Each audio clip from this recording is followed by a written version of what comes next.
有啲人到咗晚年，最怕嘅唔係冇錢，唔係冇屋，甚至唔係身體開始差，而係明明有仔有女，明明個個都話自己好孝順，最後自己反而住到成肚委屈。講句說話都要睇人面色，食餐飯都好似寄人籬下。我同你講，晚年最傷人嗰種淒涼，唔一定係冇人理你，最傷人嗰種淒涼係你曾經以為最親嗰啲人一定會托住你，點知到最後佢哋未必係唔孝順，而係你自己一步一步將晚年嘅退路、尊嚴同福氣全部交晒出去。好多老人家最容易犯嘅一個錯就係覺得我辛苦咗一世，仔女都算聽話，咁我仲防佢哋做乜？我有嘅遲早都係俾佢哋。呢句說話聽落好有愛好有情，但你聽我講完先。情太滿，福就容易漏；錢太早散，人就容易興。界線一亂，屋企嘅氣數就開始亂。人到晚年，仔女再孝順，有3件事都千祈唔好對佢哋做。第一，唔好太早將所有錢財、屋契積蓄一次過交晒俾仔女。第二，唔好成日插手仔女夫妻之間、兄弟姊妹之間嘅家事，表面係幫手，實際好多時係添亂。第三，唔好用自己嘅辛苦、病痛、恩情去綁住仔女嘅心。呢3件事一件做錯，晚年就多一分委屈；3件都做錯，福氣再厚都有機會慢慢消耗到乾。有啲嘢唔係叫你唔信仔女，唔係叫你對仔女冷血，更加唔係叫你成日計較。真正有智慧嘅老人唔係唔講情，而係情入面有分寸；唔係唔愛仔女，而係愛入面有界線；唔係唔幫手，而係幫得有道，退得適時。易經入面有一卦叫家人卦，講嘅就係屋企人之間嘅秩序同位置。入面有一句原文係：家人，女正位乎內，男正位乎外，男女正，天地之大義也。講白啲，即係一個家要安，唔係靠邊個大聲，亦唔係靠邊個付出最多，而係每個人都要守翻自己嘅位置。父母有父母嘅位置，仔女有仔女嘅位置，夫妻有夫妻嘅位置。位置一亂，情就會變成怨，本來係福，慢慢變成差。好多老人家後半生之所以辛苦，唔係因為仔女天生唔孝順，而係父母自己太早退位，又太多插手。錢財上佢哋將保障交出去，生活上佢哋又忍唔住管人，情感上佢哋一邊話自己唔求回報，一邊心入面又日日等仔女報答。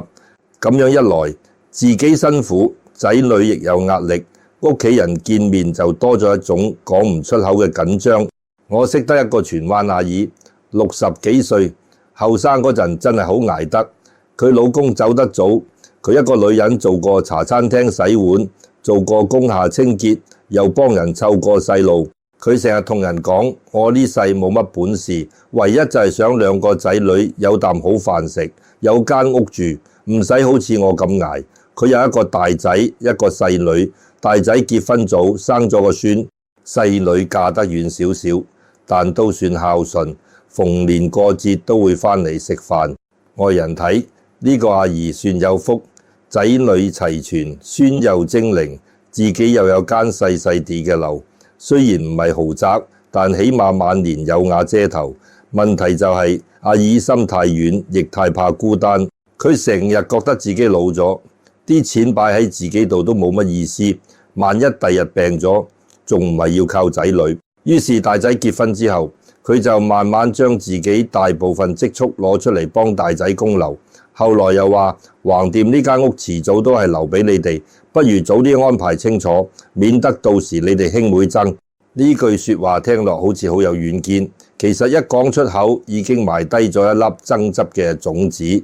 大仔聽完，心入面自然覺得自己責任大，亦覺得阿媽將來應該跟自己住。細女聽完，表面冇出聲，心入面就覺得阿媽係咪偏心？點解大部分都俾咗阿哥？阿姨以為自己係分家產，實際係提早開咗一場人心嘅考驗。最初幾年，大仔對佢都好，週末飲茶，節日買禮物，有時仲帶阿姨去行商場。阿姨心入面好安慰，覺得自己冇睇錯人。佢逢人就講：我個仔好孝順，我而家乜都唔怕。但人嘅運最怕講得太滿，福氣最怕一鋪壓晒喺一個人身上。後來大仔做生意周轉唔順，兩公婆開始為錢吵。阿姨一心急就攞自己剩低嘅錢再幫。第一次幫大家感激，第二次幫大家習慣，第三次幫對方就開始覺得理所當然。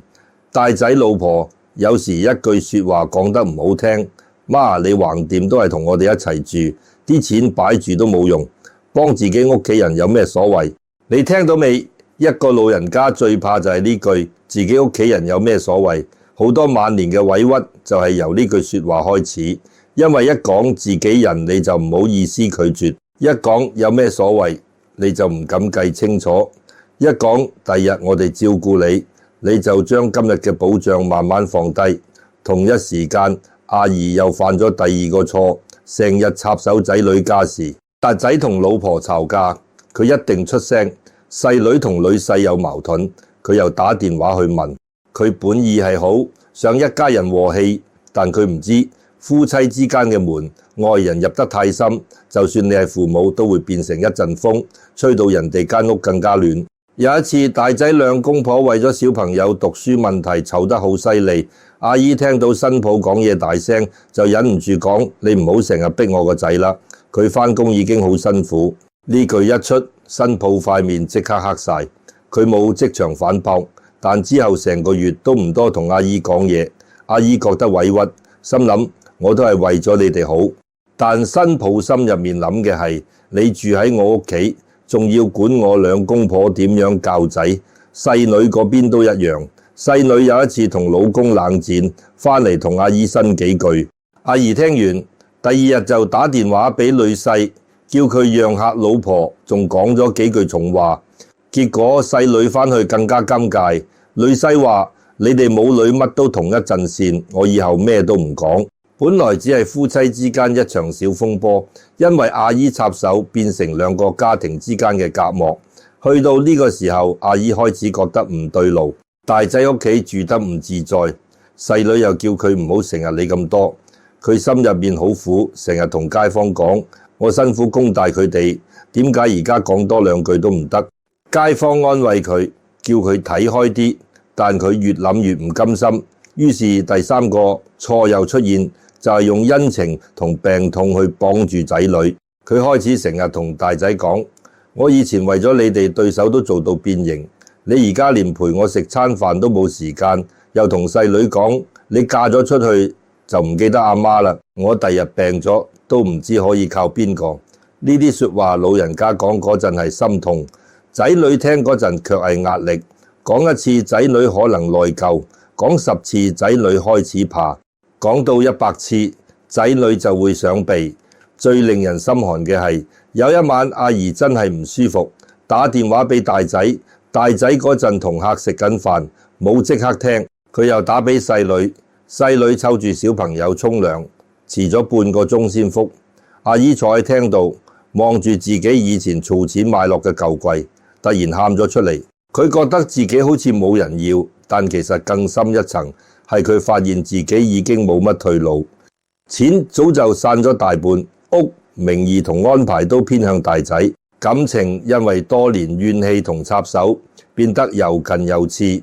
自己嘅生活圈因為長年圍住仔女轉，朋友少咗，興趣冇咗，心入面剩返一句：我為咗你哋咁多，點解你哋唔明？我同你講，呢句說話係好多晚年苦上嘅根，唔係仔女一定差，亦唔係父母一定錯，而係父母一生太習慣付出，去到老都唔識收手。後生時為仔女捱係責任，仔女成家後仍然乜都包辦係越界。後生時教仔女做人係本分，仔女結婚之後仲要管佢哋夫妻之間每一句說話係亂位。後生時辛苦養大仔女係恩情，晚年日日攞恩情嚟追數，就會變成情債。古書入面講福報，成日提到一樣嘢叫留餘。做人要留餘地，講嘢要留餘口，幫人要留餘力，對仔女更加要留餘福。你將錢財一次過俾晒，唔係大方，係唔留餘地。你將說話講到太盡，句句都要仔女內疚，唔係講道理，係唔留餘。你將自己人生全部綁喺仔女身上，唔係親情深，係唔留餘路。你睇一個老人家晚年有冇福，唔係只睇佢有幾多仔女，亦唔係只睇佢有幾多錢，而係睇佢仲有冇一份安定。真正有福嘅老人，仔女孝順，佢感恩，但唔依賴到失去自己。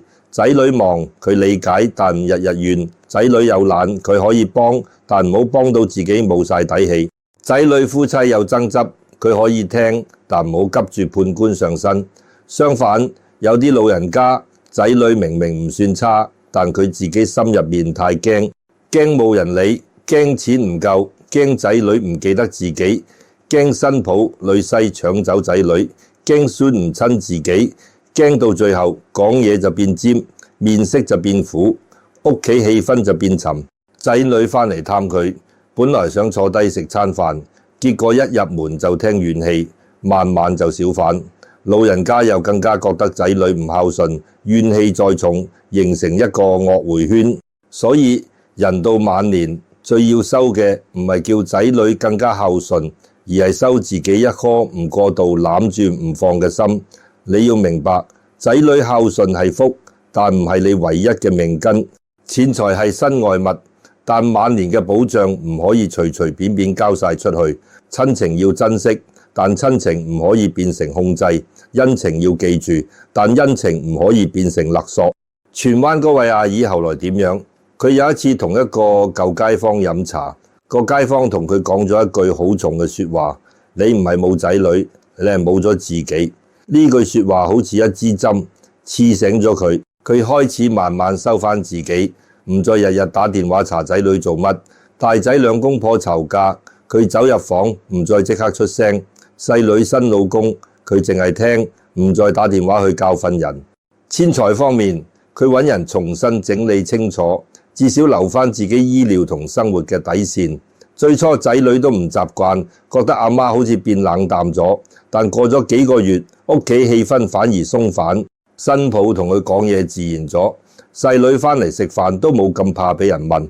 阿姨自己亦開始去公園行路，跟人學8段 Nixkey， 間中去廟入面坐一陣，唔係求神拜佛求仔女聽話，而係求自己個心定。佢同我講，原來我以前以為自己好愛佢哋，其實有好多時係我太驚會失去佢哋。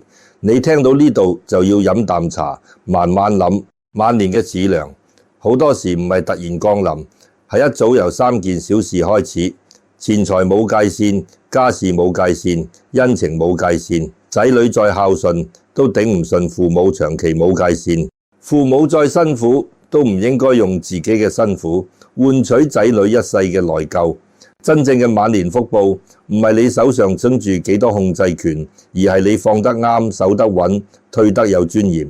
做人父母前半生可以為仔女遮風擋雨，但去到後半生就要學識收遮，俾佢哋行自己嘅路，亦俾自己留一條安穩嘅路。講到晚年同仔女之間嘅界線，好多人會覺得普通人屋企先會咁啫，有錢人有地位嘅家庭應該冇呢啲煩惱。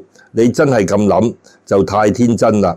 人心呢樣嘢唔會因為你住公屋定住豪宅就唔同，家運呢樣嘢唔會因為你有幾多金銀珠寶就一定守得住。錢多有錢多嘅亂，仔女多有仔女多嘅爭，親戚多有親戚多嘅是非。越大嘅家越怕冇規矩，越後嘅福越怕冇人守。你睇《紅樓夢》入面嘅趙府就最清楚。家父表面上幾風光，門第高，親戚多，排場大，日日有人請安，餐餐有丫鬟服侍，屋企入面金玉滿堂，行出街個個都俾面。家母更加係賈府入面最有地位嘅老人家，子孫滿堂，人人見到佢都要恭恭敬敬。你話佢有冇福？表面睇真係好似好有福，但你聽我講，表面嘅福唔等於守得住嘅福。表面嘅孝順唔等於真正嘅安穩。嫁母身邊唔係冇人，反而係太多人。極苦唔係冇錢，反而係錢太多，規矩太虛，人心太散。到最後，一個咁大嘅家唔係一下子倒，而係一日一日由入面慢慢空。《紅樓夢》最令人心寒嘅地方，就係佢唔係寫一個人突然倒霉，而係寫一個家族點樣喺熱鬧入面走向衰敗。外面仲係燈火通明，入面其實已經開始漏水。外面仲係笑聲滿堂，入面其實人人各有盤算。外面仲係子孫請安，入面其實家風已經鬆，福氣已經散。過母晚年最疼嘅人之一就係柯寶玉。寶玉係謝府嘅心肝寶貝，含住金鎖玉石，眾人寵愛長大。爺母疼佢，王夫人護佢，丫鬟圍住佢，成個爺府好似都將希望放喺佢身上。呢種疼惜有親情，有祖母嘅慈愛，亦有大家族對後代嘅寄望。但疼惜一過度就會出問題。老人家疼孫本來係人之常情，但如果一個家入面規矩讓位俾寵愛，責任讓位俾面子，長輩只想護住眼前最愛嘅人，而唔肯睇清成個家嘅氣數，咁個家就會開始失衡。寶玉本性唔壞，甚至好多時心地好柔軟，但佢長期被寵、被護、被放喺一個好高嘅位置，佢就難以真正承擔一個家族後輩應該承擔嘅責任。呢同好多現實家庭好相似。好多老人家晚年最容易講一句：佢細個好辛苦，我唔忍心。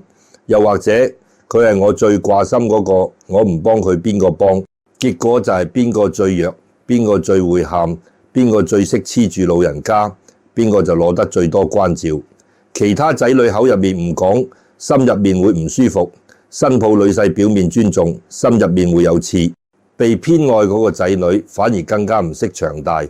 華府入面嘅問題唔單止係寶玉一個人，更深嘅問題係成個家族上上下下都習慣咗享受，習慣咗排場，習慣咗有人照顧，卻少咗真正守家業、守規矩、守福德嘅人。外面睇好似好孝順，日日有人圍住過母，講好聽說話，請安問候，一派天倫之樂。但當一個家剩返表面禮數，而冇真正清明嘅家風，呢種孝順就好似紙紮燈籠，遠睇好靚，風一吹大就穿。你記住，晚年最怕嘅唔係冇人同你講好聽說話，最怕係身邊太多人講好聽說話，令你以為一切都好。賈母享受子孫圍繞，亦真心疼愛後輩。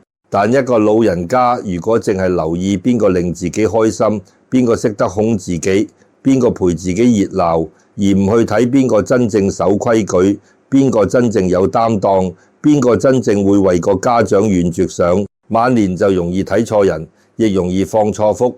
易經講家人卦，重點唔係叫一家人日日黐埋一齊，而係各安其位。父有父道，子有子道，夫婦有夫婦之道，兄弟有兄弟之分。一個家最旺嘅時候，唔係人人都聽晒老人家話，而係人人都知道自己應該做咩。相反，一個家開始敗嘅時候，往往係長輩太愛面，晚輩太享受，夫妻之間有怨，兄弟姊妹有比較，錢財又講唔清，恩情又算唔明。傑府後來一步步衰落，表面有好多原因，家族使費龐大，入不敷支，子弟不爭氣，內宅是非多，外面形勢變化，可係由人心同福報角度睇，最根本係兩個字：失守。錢財失守，規矩失守，口德失守，界線失守，失守得耐，家運就算曾經再旺，都會慢慢流走。我哋翻去睇爺母，佢係一個有福相嘅老人，年紀大，地位高，見過世面，亦有慈愛。佢未必係惡人，甚至好多時佢係溫和嘅、可親嘅、識享受天倫嘅。但問題係，晚年一個人有地位，唔等於可以扭轉全家氣數；有子孫圍住，唔等於真正有人替你守住後路；有人奉承，唔等於真心孝順。現實入面好多老人家都係咁，仔女逢年過節買禮物，帶你飲茶，口口聲聲話媽你放心啦，我哋會照顧你。但當錢財真正分配，屋企真正有事，老人病咗需要長期照顧，兄弟姊妹要輪流出錢出力嗰陣，你先會見到人心。平時一餐飯嘅孝順好容易，長年累月嘅承擔先難。平時買件衫好容易，真正俾你有尊嚴感過晚年先難。過冇晚年身邊熱鬧，但熱鬧背後有幾多人真係清醒？有幾多人真係肯為困苦長遠修煉？有幾多人真係敢講真說話？一個老人家最怕唔係身邊冇人，而係身邊全部都係順耳說話，冇人肯提醒你呢個家已經開始虛，呢啲錢唔可以再亂使，呢啲後輩唔可以再過度寵，呢啲家事唔可以再靠面子壓住。所以我成日講，人到晚年要有一種清醒，叫做唔好俾熱鬧呃咗。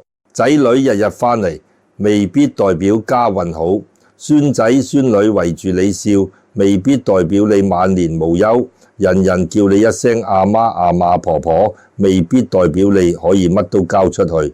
真正要睇嘅係佢哋遇到利益會唔會變面，遇到責任會唔會推卸，遇到你講唔嘅時候仲會唔會尊重你。好多老人家最怕講唔，仔女借錢唔敢講唔，仔女叫你幫手湊孫唔敢講唔，仔女夫妻吵架叫你評理，你又唔敢退後，仔女想你早啲過戶，你怕佢哋唔開心，又話算啦，橫掂遲早都係俾你。你以為你每次都係成全親情，其實你可能每次都係削弱自己晚年嘅底氣。謝亞夫嘅故事最值得老人家警醒嘅，唔係叫你懷疑仔女，而係叫你知道家大業大都要守，仔女眾多都要分，親情再深都要有規矩。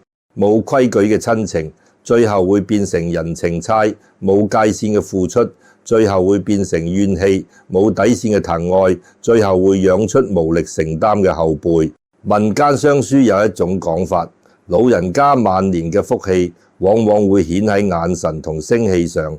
眼神定，聲氣和，講嘢唔急唔怨，多數心入面有底；眼神散，聲氣尖，句句都帶住不安，多數晚年心中有好多未放低嘅嘢。你睇賈府入面，越到後面，人人都慌，人人都怕，人人都想守住自己嗰份。呢種慌就係家運開始下沉嘅相。屋企嘅氣場亦係咁。風水先生常講，家宅唔怕舊，最怕亂；唔怕細，最怕氣唔順。家府大唔大？好大；靚唔靚？好靚。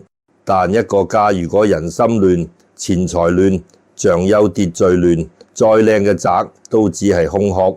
現實好多老人家嘅屋都一樣，屋入面堆滿仔女舊物、孫仔玩具，自己唔捨得掉嘅雜物，心入面又堆滿舊怨、舊搶、舊委屈。屋亂心亂，講出口嘅說話自然帶刺，氣唔順，福就難聚。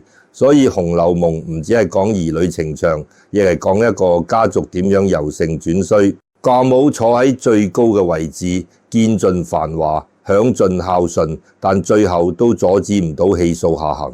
呢件事對今日嘅老人家有一個好深嘅提醒，你唔可以只靠仔女嘅孝順過晚年，你仲要靠自己嘅清醒、分寸同安排。仔女孝順係你前半生種落嘅善因，但你晚年點樣守住呢份善果，靠嘅係智慧。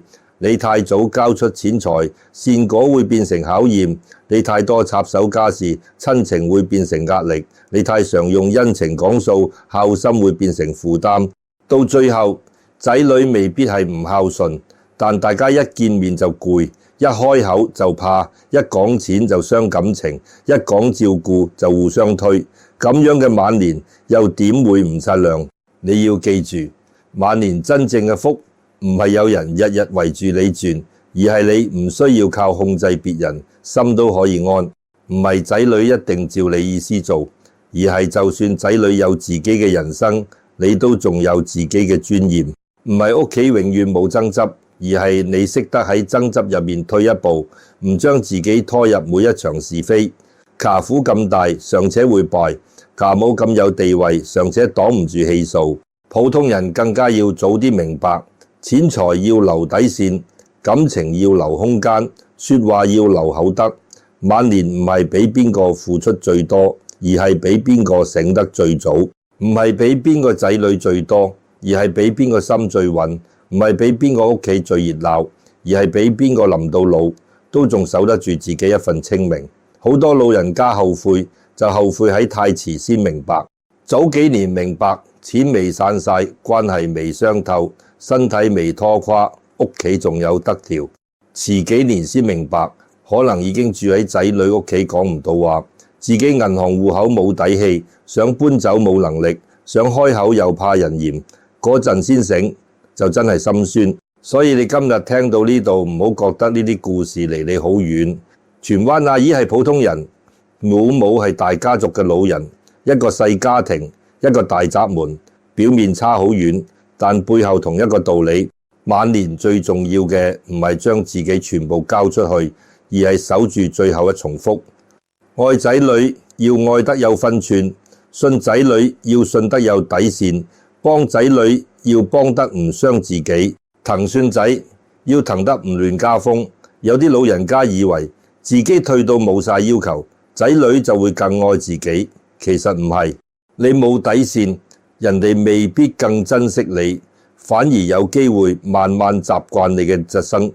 你有分寸，人哋先知道點尊重你；你有安排，人哋先知道唔可以亂嚟；你有自己生活，人哋先唔會將你當成永遠可以搬動嘅椅子。《紅樓夢》留俾我哋嘅唔止係一場繁華夢，亦係一個晚年警鐘。人一世積落嘅福，好似一盞燈，你可以用嚟照仔女，但唔好照到自己完全黑晒。你可以用嚟暖屋企，但唔好燒到自己冇晒油。燈要亮得長，唔係靠一次過燃盡，而係靠慢慢守、慢慢添、慢慢護。所以講到最後，人到晚年，真正考驗你嘅唔係仔女有幾孝順，而係你自己有冇清醒。好多老人家一世勤力，一世為屋企，一世為仔女，去到晚年反而最容易糊塗。點解？因為人老咗，身體開始弱，心就容易驚。朋友一個個少，生活圈一個個散，心就容易孤單。仔女有自己家庭，有自己壓力，有自己難處。老人家表面話理解，心入面其實會酸，酸得耐就變成怨，怨得耐就變成捉緊，捉得太緊，本來好好嘅親情就會慢慢俾你捉到痛晒。仔女孝順當然係福，但福呢樣嘢唔係有咗就可以亂用。好似一個人有一筆錢，如果日日亂使，幾多都會用乾；一個家庭有一份情，如果日日消耗，幾深都會變淡。晚年最緊要唔係叫仔女日日圍住你轉，而係你要識得守福，守住錢財嘅底線，守住講說話嘅口德，守住父母同仔女之間嘅界線，守住自己心入面嗰份安定。太上感應篇入面有一句好重嘅原文，叫做卡福無門，為人自照，善惡之報，如影隨形。講白啲，即係一個人晚年過得安唔安，唔係單靠個天安排，亦唔係單靠仔女安排，好多時同自己多年來嘅心念說話、選擇做人方式有關。你日日講軟話，福氣會散；你日日逼人內疚，親情會淡；你日日計較邊個探你多啲，邊個俾錢少啲，屋企氣場就會變成一張討債單。相反，你肯留餘地，肯收厚德，肯有分寸，肯俾仔女有自己人生，晚年嘅福先會慢慢聚得住。呢個唔係叫你忍到冇尊嚴，更加唔係叫你俾仔女欺負。真正嘅修心唔係乜都唔要，係知道咩要守，咩要放。錢財底線要守，因為冇底線就冇安全感。居住尊嚴要守，因為老人家一冇安身之所，心就會飄。口德要守，因為一句怨話講出口，可能傷嘅唔止係仔女，仲會傷自己晚年氣息。界線要守，因為父母一旦變成仔女，婚姻入面嘅第三個人，屋企就好難真正安。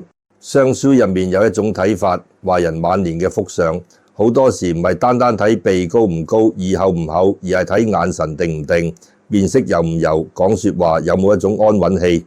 你睇有啲老人家，明明屋企唔係大富大貴，但佢坐喺度眼神平和，講嘢唔急，笑起上嚟有光，後生人都願意親近。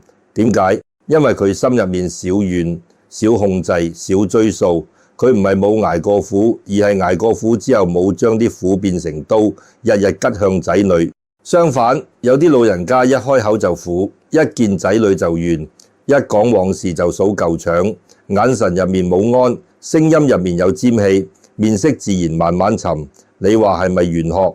你當係人生經驗都好。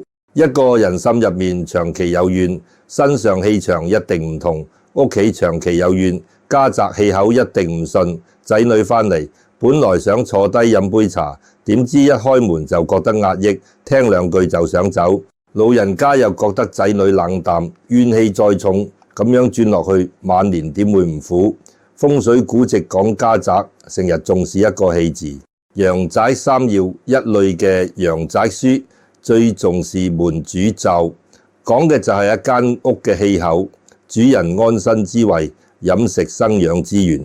放到晚年生活入面，你可以咁樣理解：門口要清，代表你同外界嘅關係要清；睡房要安，代表你自己心神要安；廚房要靜，代表一家人嘅口福同和氣要靜。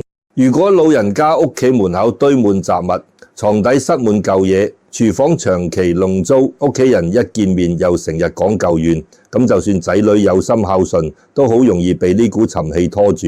所以晚年想避開此梁，唔係靠求一支簽就得，亦唔係靠逼仔女承諾就得。真正嘅改運係你每日一點一點改自己嘅行為、說話、心念同家宅習慣。命理講運有高低，風水講氣有聚散，善書講福有因果，雙書講相由心轉。呢幾樣加埋，其實都係提醒你，晚年嘅路唔可以只靠人哋扶，你自己都要識行穩。錢財同屋契，千祈唔好太早一次過交晒出去。你可以預先安排，可以寫清楚，可以避免日後爭產，但唔代表要喺自己仲在生、仲要生活、仲有醫療需要嘅時候，將全部保障交晒俾人。仔女再孝順，都有佢哋自己嘅壓力。新抱女婿再好，都未必同你有同一份血緣情。兄弟姊妹之間再親，去到利益面前都可能心中有數。你留住自己基本生活費、醫療費、安身之所，唔係自私，係清醒。老人家一旦手上冇底，講說話都會細聲三分。有底線先有尊嚴，有尊嚴親情先唔容易變味。仔女夫妻之間嘅事，少啲插手。你可以聽，唔好急住判；可以勸，唔好落命令；可以提醒，唔好企隊。尤其係新抱同仔、女婿同女之間嘅矛盾，父母一旦入得太深，就好容易變成外人眼中嘅麻煩源頭。你以為自己幫緊個仔，可能正正令新抱更反感；你以為自己撐緊個女，可能令女婿覺得成個外家都壓住佢。夫妻之間有好多說話，床頭打交床尾和，父母插一隻腳落去，反而令佢哋落唔到台。晚年有智慧嘅父母，唔係唔理，而係知道咩時候要閉嘴，咩時候只需要講一句，你哋冷靜啲，慢慢商量，唔好成日用我養大你嚟做口頭上把刀。呢句說話，父母講出嚟係心酸，仔女聽入耳係壓力。你養大仔女係天大嘅恩情，仔女應該記住。但恩情如果日日攞出嚟追數，就會變成情差。情差一重，孝順就唔再係心甘情願，而係怕你傷心、怕人講、怕內疚。呢種孝順唔會長久，因為人一長期被逼內疚，就會想逃。老人家最聰明嘅做法係少講自己幾辛苦，多講自己而家需要咩，少翻舊搶，多講實際安排。譬如我呢排身體唔舒服，星期六可唔可以陪我去復星？好過我以前為你捱到，咁你而家陪我都唔肯。前者令人願意幫，後者令人想避。晚年一定要留自己嘅生活圈、健康圈同福德圈，唔好一退休就將成副心神放喺仔女同孫仔身上。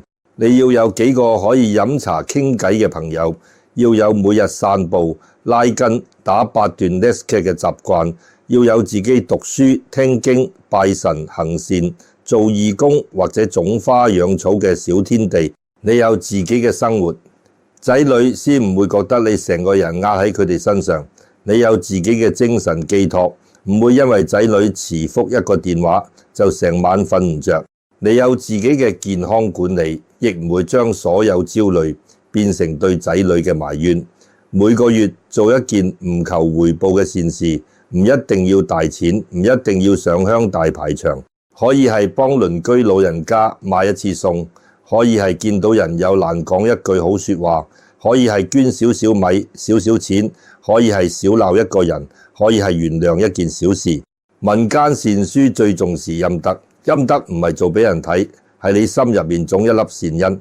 晚年最怕心硬，心一硬面就苦，把聲就尖，屋企氣就冷。每月做一件善事，其實係幫自己游翻個心，亦係俾自己晚年添翻一盞燈。你會發現呢幾件事講到底都係兩個字：守同放。錢財要守，控制要放；尊嚴要守，怨氣要放；口德要守，夠暢要放；自己生活要守，對仔女嘅過度依賴要放。識守晚年有底，識放晚年有福。有啲老人家會問：咁我退後一步，仔女會唔會以為我唔需要佢哋？唔會，你清楚表達需要，但唔用怨氣逼人。你安排好自己，但唔拒絕仔女關心。你有自己底線，但唔冷冰冰咁對人。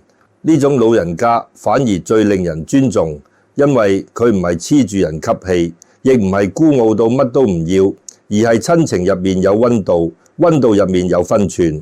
真正嘅孝順唔係父母無限付出，仔女無限報答，而係一家人各自有位，各自有責任，各自有尊重。父母唔好將晚年全部壓喺仔女身上。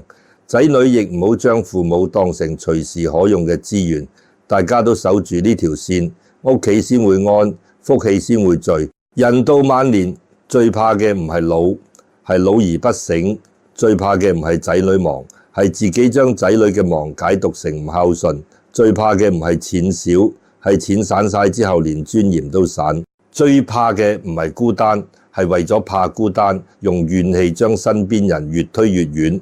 所以今日呢番說話，你一定要記住：仔女再孝順，都唔好太早交晒錢財；仔女再親，都唔好亂插手佢哋家事；仔女再應該感恩，都唔好日日用恩情去幫住佢哋。你守住呢三件事，唔係防仔女，係保自己晚年清靜；唔係博情，係令親情可以長久；唔係自私，係俾大家都有一條舒服嘅路行。如果你已經60歲、70歲，聽到呢度覺得心入面有啲刺痛，唔好怕，醒得今日都未遲。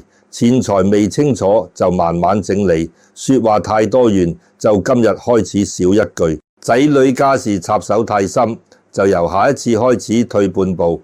屋企太亂，就由門口、床底、廚房開始清。心入面太苦，就每晚瞓前同自己講一句：我放低一分怨，就添翻一分福。如果你係做仔女嘅，聽到呢度亦要反省。